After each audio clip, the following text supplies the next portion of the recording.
Good morning friends, আশা করি আপনারা ভালো আছেন। আমি আর হাপ্পু ভালো আছি। আজকের ব্লগটা এখান থেকেই শুরু করলাম। তা আমি আজকে সেরকম কিছু কি দেখাবো সেটা আমি আস্তে আস্তে দেখাবো। যেটা এখন দেখাতে যাচ্ছি সেটা হচ্ছে আমাদের বিল্ডিংটা পুরো রং হচ্ছে। আমি অনেকদিন আগেও এটা আপনাদের সঙ্গে বলেছিলাম। তা রং হওয়ার জন্যে বিল্ডিংয়ে কীরকম রং হচ্ছে আমি সেটা আগে একটু দেখাই। তারপরে হাপ্পু কী করছে, হাপ্পু স্কুল থেকে এসছে, কি করছে না করছে সেটা আমি দেখাচ্ছি। এই যে দেখুন বিল্ডিংটা রং হচ্ছে, মানে হলুদ রং করছে, নাম ফাম উঠিয়ে দিয়েছে ফ্ল্যাটের। এখনো রং শেষ হয়নি, সবাই শুরু করেছে। আমি একটু ছাদে গিয়ে দেখাচ্ছি আপনাদের। এই যে এখানে সিঁড়ি ফিঁড়িগুলো রং করা হচ্ছে।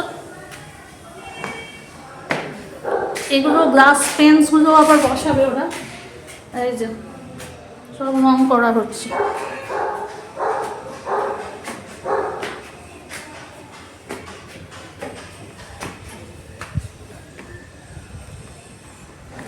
এই ছাদটা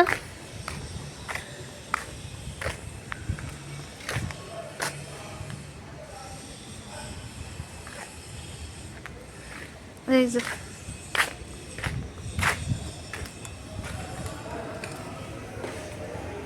আর এই যে হাপ্পু স্কুলের জামা এখনো খোলেনি, চলে এসছে। এই যে নিজের কান নিজে ধরে টানতে টানতে দুধ খাচ্ছে। ওকে, এরপরে দেখুন আর কি কি আসে। ওকে ফ্রেন্ডস, আজকে আমি একটা জিনিস আপনাদের সঙ্গে শেয়ার করব। যে আপনারা জানেন আমার হাজব্যান্ড মারা যাওয়ার পরে আমি মারা যাওয়ার আগের থেকেই একটু আমি ডিপ্রেস ছিলাম কিছু কিছু ব্যাপার নিয়ে। তা মারা যাওয়ার পরে আরও বেশি ডিপ্রেশনে চলে গিয়েছিলাম। তা আমি একজনকে থ্যাঙ্কস জানাবো, আমার এক বন্ধুকে। আমি নাম এখানে বলছি না, আমি জানি না তার সঙ্গে আমি কথা বলিনি যে তার নামটা আমি সোশ্যাল মিডিয়াতে দেবো কি না। যদি পরে মনে হয় আমি নিশ্চয়ই দেবো আপনার সোশ্যাল মিডিয়াতে। থ্যাঙ্কস তাকে, সে আমাকে ওই ডিপ্রেশন থেকে বার করে নিয়ে আসতে পেরেছে। যে যেরকম ডিপ্রেশনে চলে গেলে একটা মানুষ, হয়তো আপনারা আমার দেখছিলেন না যে আমি ইয়ে করছিলাম, মানে ব্লগ করছিলাম, কিন্তু কিছু কিছু জিনিস যেগুলো আমার জিনিসগুলো যেগুলো আর বলার দরকার ছিল না সেই জিনিসগুলোকেও আমি বলে গিয়েছিলাম। তা সে আমাকে সেই জায়গা থেকে বার করে নিয়ে আসতে পেরেছে। সে বলেছে যে এইগুলো বলার আর দরকার নেই, যেটা হয়ে গেছে হয়ে গেছে, এগুলোকে নিয়ে বেশি ভাবলে তোমার শরীর খারাপ হয়ে যাচ্ছে।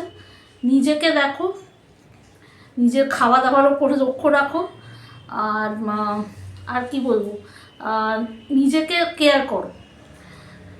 এখন আবার আমাকে সবাই বলতে চাইছে যে হ্যাঁ আমার একদম চেঞ্জ হয়ে গেছে, আমার লুকস হয়তো চেঞ্জ হয়ে গেছে, আপনারা দেখতে পাচ্ছেন। নিজেকে কেয়ার করা, নিজের খাওয়া দাওয়ার উপর লক্ষ্য রাখা,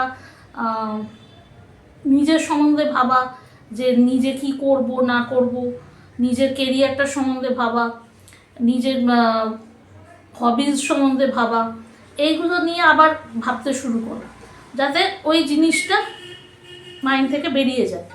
কারণ ডিপ্রেশনে চলে গেলে একটা মানুষকে মোটিভেট করা খুব মুশকিল।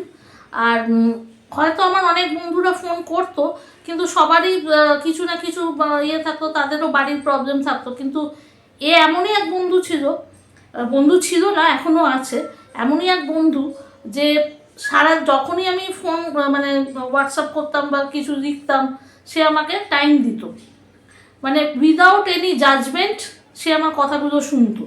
জাজমেন্ট ছাড়া কথাগুলো শোনা, এটা বিশাল বড় ব্যাপার। আর যারা ডিপ্রেশনে যায় এদের জন্য এটা খুব দরকার, যে সবসময় যে তাকে জাজ করে যাব যে এইটা তুমি কেন করেছো, এটা তুমি কেন করেছো, বা ইয়ে করা, সেটা নয়।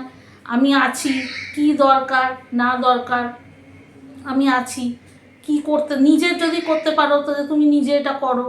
তা সবসময় আমাকে এইটা এমনভাবে মোটিভেট করেছে এই 5-6 মাসে, যে আমি হয়তো এতটাই মোটিভেট করেছে, এখনও হয়তো একটুখানি ইয়েতে আছি,